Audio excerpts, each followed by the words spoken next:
سلام دوستان، به این ویدیوی آموزشی خوش اومدید. توی این آموزش قراره به شما یاد بدم چطوری با استفاده از دوربین گوشیتون به کامپیوتر وصل بشین و از دوربین گوشی خودتون به عنوان وبکم خیلی با کیفیت استفاده کنید. امروزه همه میخوایم ویدیو ضبط کنیم، مخصوصا دوستان یوتیوبر، دوستان استریمر، گیمرها، و ممکنه که برای شروع کار وبکم مناسبی نداشته باشیم یا وبکممون ضعیف باشه یا کسی که پشت لپتاپ اکثرا وبکم های ضعیفی دارن مگر ورژن های جدید. خب خوشبختانه همه ما یه گوشی داریم و اکثر گوشی ها دوربین پشتشون حالا خیلی بهتر از جلو، البته دوربین پشت ما استفاده میکنیم که فوق کیفیت قابل قبول و فوق العاده خوبی داره. چطور دوربین گوشیمون رو به کامپیوتر وصل کنیم؟ شما به یه اپلیکیشن روی دوتا دیوایس، دوتا دستگاهتون نیاز دارین. اپلیکیشن OBS استودیو هستش که روی گوشیتون به اسم دروید کم OBS هستش که اینجا میبینید. میتونید از پلی استور دانلودش کنید و روی گوشیتون نصبش کنید. اگه براتون سواله که چطوری من گوشیمو اینجوری آوردم اینجا،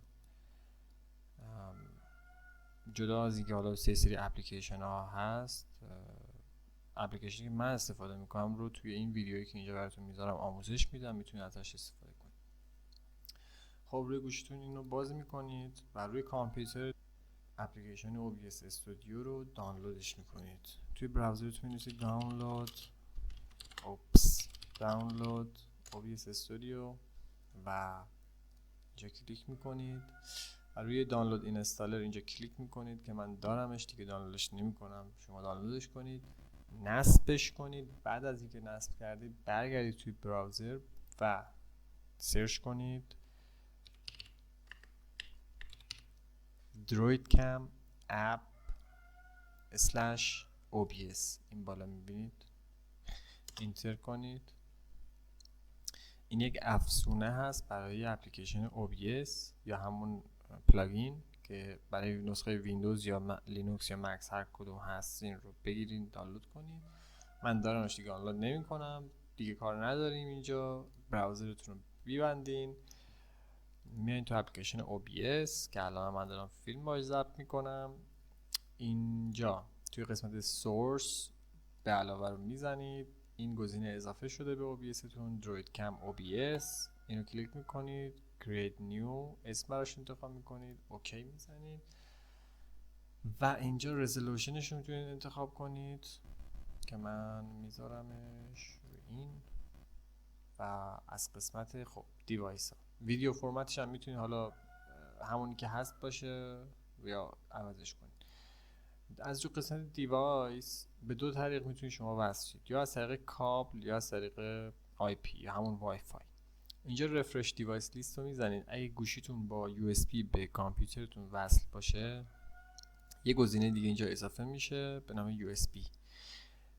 با این USB که کلیک کردین، اکتیویت رو بزنین، میبینید که خیلی راحت گوشیتون با کیفیت فوق‌العاده واید و خفن به کامپیوتر وصل میشه. پرفکت. و ازش استفاده میکنید و در حق ما دعا میکنید خدا خیرتون بده. و اینکه اگه خواستین بدون کابل باش وصل بشین، اینجا توی دیوایسز یعنی دی اکتیوش میکنید، میایید تو دیوایسز، یوز وای فای آی پی رو میزنید و اینجا آی پی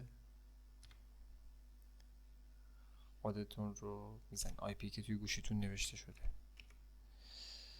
من آی پی رو میزنم و اکتیویت رو میزنم و میبینید که با آی پی هم به راحتی و زیبایی وصل شدم.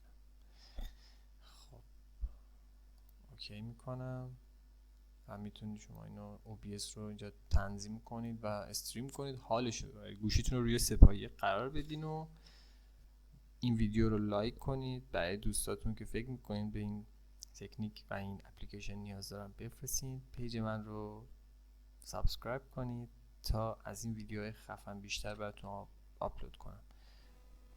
تا برنامه بعدی و ویدیوهای بعدی و داستان خفن بعدی، خداحافظ.